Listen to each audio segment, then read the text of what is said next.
Hello छात्रों, आज हम कक्षा 11 विषय हिंदी का गद्य 6 भारत माता की जय आत्मकथा अंश की विस्तृत समझ प्राप्त करेंगे। छात्रों, प्रस्तुत आत्मकथा अंश को हम समझे उसके पहले प्रस्तुत गद्य के लेखक श्री जवाहरलाल नेहरू जी के बारे में हम संक्षिप्त जानकारी प्राप्त कर लें। छात्रों, आज़ाद भारत के प्रथम प्रधानमंत्री श्री जवाहरलाल नेहरू जी का जन्म ब्रिटिश भारत में इलाहाबाद में हुआ था। उनके पिता श्री मोतीलाल नेहरू कश्मीरी पंडित धनी बैरिस्टर थे। छात्रों, जवाहरलाल नेहरू जी ने 1947 में भारत के एक स्वतंत्र राष्ट्र के रूप में स्थापना से लेकर 1964 तक अपने निधन तक भारत का शासन किया। वे आधुनिक भारतीय राष्ट्र राज्य एक संप्रभु, समाजवादी, धर्मनिरपेक्ष एवं लोकतांत्रिक गणतंत्र के वास्तुकार माने जाते हैं। कश्मीरी पंडित समुदाय के साथ उनके मूल की वजह से वे पंडित नेहरू भी के नाम से भी वे बुलाए जाते थे, जबकि भारतीय बच्चे उन्हें चाचा नेहरू के रूप में जानते हैं। उनका जन्मदिन छात्रों आप जानते ही हैं कि बाल दिन या बाल दिवस या चिल्ड्रंस डे के रूप में मनाया जाता है। विश्व शांति के प्रखर हिमायती नेहरू जी छात्रों बहुमुखी प्रतिभा के धनी या स्वामी थे। वे कुशल राजनीतिज्ञ, गंभीर विचारक होने के साथ साथ वे एक सफल साहित्यकार भी थे।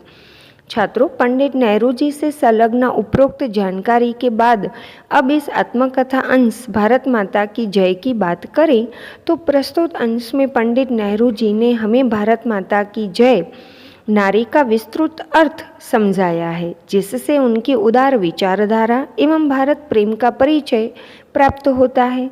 तो चलो छात्रों, हम भी पंडित नेहरू जी के विशाल उदार विचारधारा के द्वारा भारत माता की जय, जो इस गद्यांश का शीर्षक भी है, टाइटल भी है, एवं हम भारतीयों के लिए यह नारा प्रिय है एवं हमारे अंदर देश प्रेम जगाने वाला है, तो इस नारे का हम विस्तृत अर्थ भी समझें। रात हो गई थी। छात्रों, रात यानी निशा या रात्रि, और रात का विलोम तो आप जानते ही हैं, दीन। नेहरू जी अपने काफिले के साथ दिल्ली जा रहे थे। हम तेजी से, छात्रों यहाँ हम माने लेखक श्री नेहरू जी एवं उनका दल, रोहतक दिल्ली की ओर आगे बढ़े, क्योंकि उस रात की हमें दिल्ली पहुंचकर गाड़ी पकड़नी थी। नींद मुझे, छात्रों यहाँ मुझे माने नेहरू जी, नींद मुझे बुरी तरह घेर रही थी, यानी नेहरू जी को बड़ी नींद आ रही थी। यकायक, छात्रों यकायक अर्थात अचानक या एकाएक या सहसा, यकायक हमें रुकना पड़ा क्योंकि बीच सड़क पर आदमी और औरतों की भीड़ बैठी थी। छात्रों, भीड़ माने बहुत लोगों का समूह। कुछ एक हाथों में मशालें थी। वे यानी भीड़ में शामिल स्त्री और पुरुष आगे बढ़कर हमारे पास यानी कि नेहरू जी के पास आए, और जब उन्हें यानी भीड़ के लोगों को संतोष हो गया कि हम कौन हैं, तब उन्होंने अर्थात भीड़ में शामिल स्त्री पुरुषों ने नेहरू जी को बताया कि वे वहाँ बैठे बैठे नेहरू जी का ही इंतज़ार यानी कि प्रतीक्षा कर रहे हैं। नेहरू जी ने देखा कि भीड़ में शामिल सब लोग हुष्ट पुष्ट यानी कि तंदुरुस्त तगड़े जाट थे। छात्रों, जाट एक आदिकालीन समुदाय है और प्राचीनतम क्षत्रिय वर्ग है, जो भारत एवं पाकिस्तान में रहने वाले एक क्षत्रिय समुदाय है। जाट प्राचीन आर्य हैं। इस समुदाय के लोग हमारे देश में मुख्य रूप से पंजाब, हरियाणा, राजस्थान, दिल्ली, उत्तर प्रदेश, मध्य प्रदेश, गुजरात आदि राज्यों में बसते हैं। पंजाब में वे जट कहलाते हैं तथा शेष प्रदेश में वे जाट कहलाते हैं। इसी जाट समुदाय के स्त्री पुरुषों ने बीच सड़क पर नेहरू जी एवं उनके काफिले को रोक लिया। आगे नेहरू जी ने लिखा है कि उनमें ज़्यादातर छोटे मोटे जमींदार थे। ऐसे में नेहरू जी ने देखा कि उनसे बिना थोड़ी बहुत बातचीत किए आगे बढ़ना मुमकिन यानी कि संभव न था। अतः हम यानी नेहरू जी बाहर आए और रात के धुंधलेपन में हजारों या इससे भी ज़्यादा या अधिक जाट समुदाय के मर्दों और औरतों के बीच नेहरू जी आदि बैठ गए। तभी उस भीड़ में से एक चिल्लाया या वह जोर से बोला, कौमी नारा। तब छात्रों प्रतिक्रिया स्वरूप हजारों गलों ने यानी कि भीड़ में शामिल स्त्री पुरुषों ने मिलकर जोश के साथ 3 बार चिल्लाकर कहा, वंदे मातरम, और बाद में उन्होंने भारत माता की जय के नारे लगाए।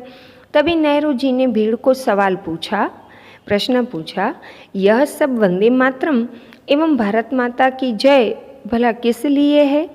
मैंने यानी नेहरू जी ने ये भीड़ को पूछा। छात्रों, नेहरू जी का यह सवाल भीड़ को बड़ा विचित्र लगा। कोई उत्तर नहीं आया, यानी कि सब लोग निरुत्तर हो गए। उनकी समझ में ही नहीं आ रहा था कि वे नेहरू जी के प्रश्न या सवाल का क्या उत्तर या क्या जवाब दें। अतः भीड़ ने क्या किया, तो भीड़ मुझे यानी नेहरू जी को घूरकर यानी कि आंखें गड़ाकर देखने लगी और सब लोग एक दूसरे का मुंह ताकने लगे। छात्रों, यहाँ प्रयुक्त मुहावरे मुंह ताकने का अर्थ है ध्यान से देखना।